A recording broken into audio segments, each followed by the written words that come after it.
bringing Giancarlo Stanton, 2017 National League MVP, and cash considerations to the Yankees in exchange for second baseman Starlin Castro and minor leaguers Jorge Guzman and Jose Devers. We are here to obviously introduce and welcome Giancarlo to the Yankees, the newest member of the New York Yankees, and allow our fans for the first time to see Giancarlo don the pinstripes. As we begin, I'd like to take a moment to thank the Commissioner's Office, who offered up this space and a window of time to allow us to perform this press conference. This is a big room, and it's fitting for this type of news-making announcement. The winter meetings attract a huge swath of our industry. We welcome you here. We also welcome the fine journalists that cover the sport. I said something last week when we introduced Aaron Boone as the 33rd manager in the history of the Yankees franchise that I think bears repeating. These are the type of announcements that our fans rally behind and they get excited for, and it causes them to look towards the 2018 schedule. It's coming. I mentioned again last week that pitchers and catchers report to George M. Steinbrenner Field in Tampa on February 13th, and we're counting down. We're now at 64 days. With that in place, I would like to introduce the members of our dais. To my far left, Gene Afterman, the Yankees Senior Vice President and Assistant General Manager. Beside me to my left is Hal Steinbrenner, the Managing General Partner of the New York Yankees. To my immediate right, newly brought on board Aaron Boone, Yankees manager. The man of the hour, Giancarlo Stanton. Giancarlo, thank you for coming here today. We appreciate it. And Brian Cashman, of course, the Yankees Senior Vice President and General Manager. With the introductions in place, I'd like to call Brian up to the podium now, please.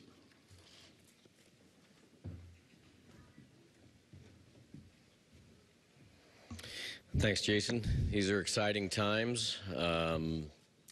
Every day, our baseball operations department, under the guidance of the Steinbrenner family, are trying to find ways to improve the club. Sometimes they're in big ways, sometimes they're in small ways. Today is a day of welcoming a new addition to our band of merry men. I think that we have a lot of exciting, talented players that you saw play out and compete on a daily basis last year. But we have higher hopes, and that's part of our job description, is to find pieces that can help us take further steps, pieces that can play a role in the future efforts to try to find a way to be that last team standing. And, you know, despite what we're here today to talk about, which is welcoming Giancarlo Stanton to the New York Yankees as another member of that band of merry men, the job doesn't finish. You know, we got to keep finding ways to improve. There's other aspects of the roster that we want to attack and fortify, and to make sure that we can do everything in our power to, within reason, obviously, to put a team that Aaron Boone and his coaching staff can go forward with. So with that, I like to turn this over to Aaron Boone. Thank you, Brian, and thank you again to the Steinbrenner family for allowing such a special day to happen for this franchise. Today is a celebration for the New York Yankees, for our fan base, and a celebration of one of the great players in our sport, in Giancarlo Stanton. I can't tell you how excited we are that this has all transpired, and now it's going to be the realization of him being a part of our outstanding young team, young nucleus. And as much as we are excited to have the National League MVP join our lineup and all that goes with that, and all the expectations we have for him to come in and play so well at Yankee Stadium, we have a group of young men that we're so excited about what they bring from a character standpoint in that room. We feel like we really have a special culture brewing, and we feel like adding Giancarlo Stanton, yes, the player, but just as much the person to that room, he's only going to make it even stronger. And I can't wait to continue to get to know him better and build our relationship. And I just want to celebrate him today and introduce him as the newest New York Yankee, Giancarlo Stanton.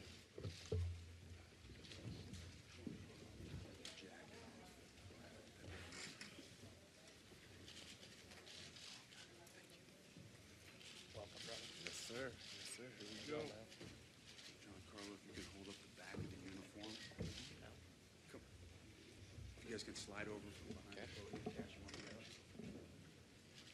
Come out here. That's good. We're good right here. Get out of that photo.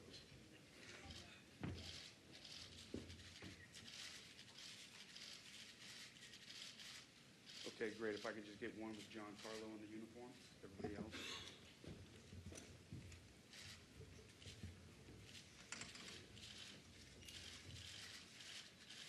Great. Okay, thanks, Giancarlo. You can put that on with the hat.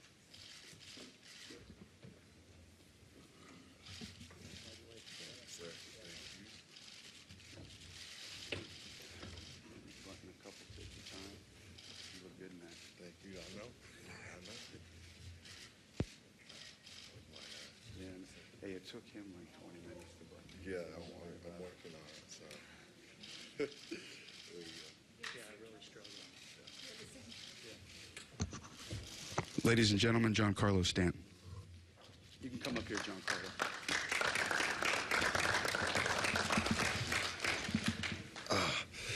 How's it going, everybody?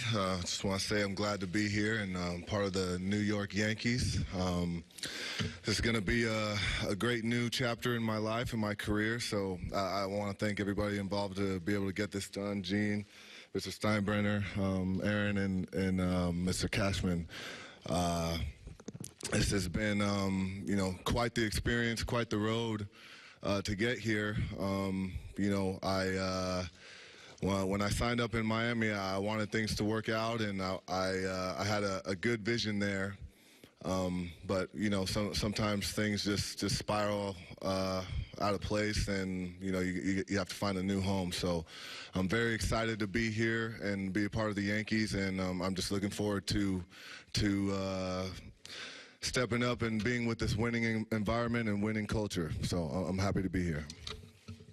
Carlos, stay right here next to me. For those of you who joined late, again, we have two wireless mics, one on each side of the room. Please raise your hands. Please be patient and kindly introduce yourselves before asking the question to Giancarlo. I'll be to the left trying to direct traffic.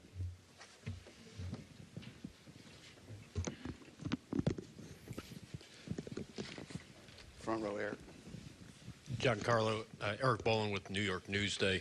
Can you just give some insight into why you included the Yankees on your list of teams that were acceptable destinations and why you ultimately gave the go-ahead for this deal?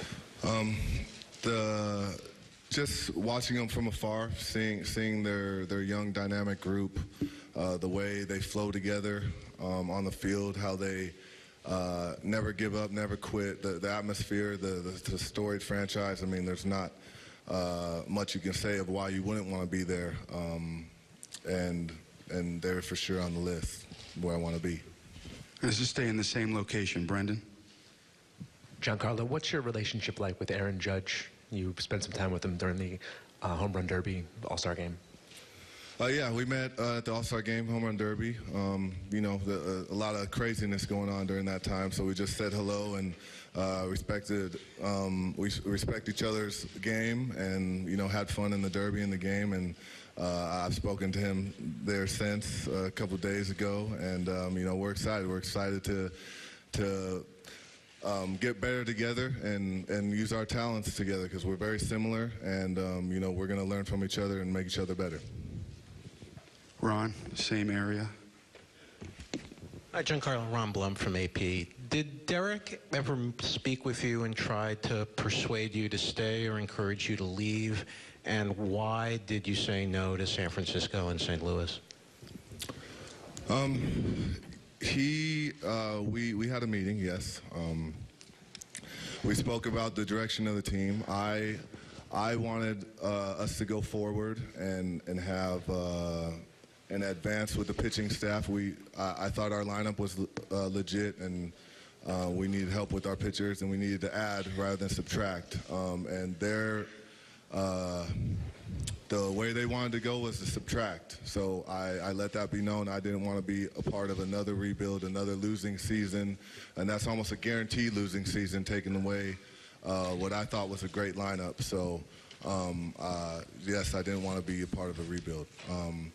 Now, I gave my list of teams prior to, and they went to San Francisco and Cardinals and struck deals with them. So I was open to listen to them, but those were not my teams, and those are great people. They were great meetings and a great organization and culture there, but that just wasn't the fit for me. Who else has questions? Front row, right here in the middle. Can you? Miami, thank the organization, but you also mentioned that you try to be professional when there's an unprofessional circus at times. Can you elaborate on the unprofessional circus? I mean, you guys are the media. You've seen what has gone on down there. So what I mainly meant was just no structure, no stamp of this is how things are going to be. It's a different direction every spring training. You got to learn something new every spring, a different manager every spring, every middle of the season. So that's mainly what I meant. Standing up to your right, Giancarlo. Giancarlo, Andrew Marchand, ESPN. Just in terms of where you're going to play, how do you envision where you'll play, in respect to Aaron's also a right fielder? That doesn't matter where I'm going to play. So I'm willing to play wherever I need that can fit the team. Whether that's rotating around right field with Aaron, DH. We haven't spoken about that specifically, but we're open to find whatever works makes us the best. Front row to your right, Mike. Giancarlo, Mike Mazziot from the New York Daily News. How do you feel like you'll acquiesce yourself to the pressure of playing in New York? You've never played in a postseason before. I mean, what's it going to be like to join a team that was on the cusp of reaching the World Series last year? It's what I've always wanted. It's what I've dreamed of. You always want to be in competitive games where they mean something, and your performance means something to the team and the city. So it's going to be a fun challenge, and I'm looking forward to it. Stand to the right, Tyler. Giancarlo, the Yankees have obviously a big tradition of bringing in the sluggers from elsewhere. Reggie Jackson and Winfield and Giambi and A-Rod. How aware are you of sort of that history, and how important is it to you to be part of that, doing some of the things that they did? Not directly aware besides A-Rod, but those are names that I obviously know. But it's going to be fun. Like I said, it's a good company of names to be a part of. But this is a separate group. This is a new young team, and I just want to mesh with them. Same spot, Giancarlo. Jim Hayes, Fox Sports Midwest. The Cardinals pursued you deeply and had the meeting. You had the meeting with Cardinal representative. Did they come close to swaying you at all and maybe changing your decision to come to St. Louis? I've always watched them from afar as well. We share the same spring training, so I've noticed how they go about their business. How it's business. It's winning first, culture, the fans, everything. It's a great organization. And we did have a good meeting, but I wanted to see my options to the teams that I originally chose. We're going to take a few more. I'd also like to acknowledge Joel Wolf, Giancarlo's longtime representative. Thank you for being here, Joel. Who had a question? Mark? Front row.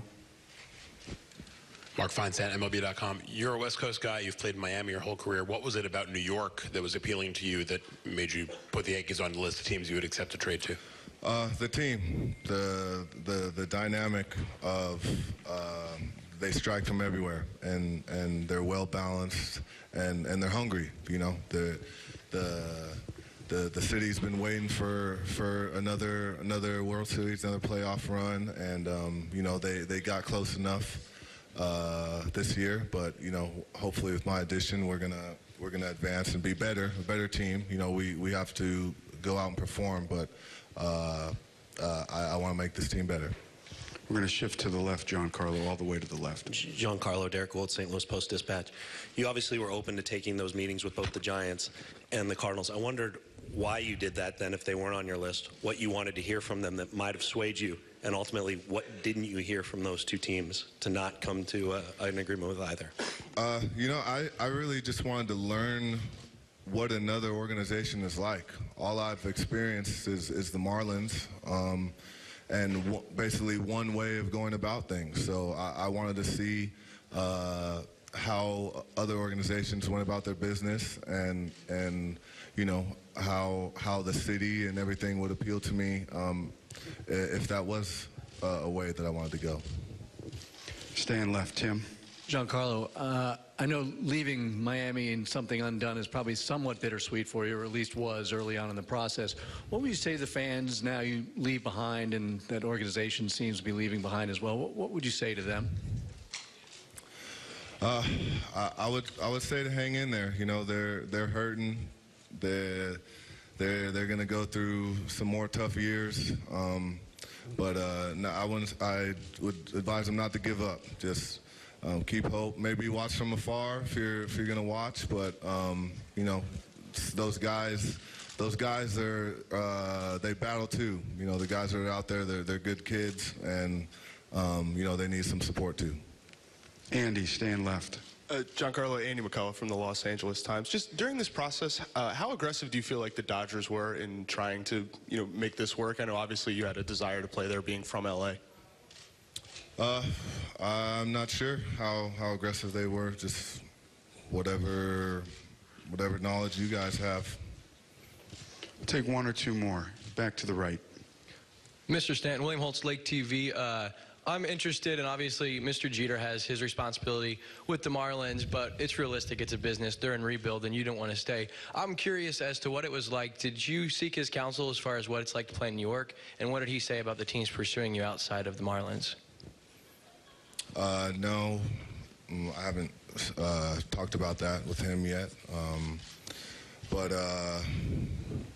that dynamic was I gave the teams I wanted. New York was definitely on top of the list, and we were able to get a deal done.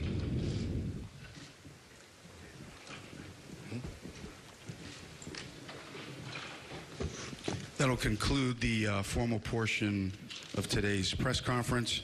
We'll start doing some breakout stuff with the media that's assembled.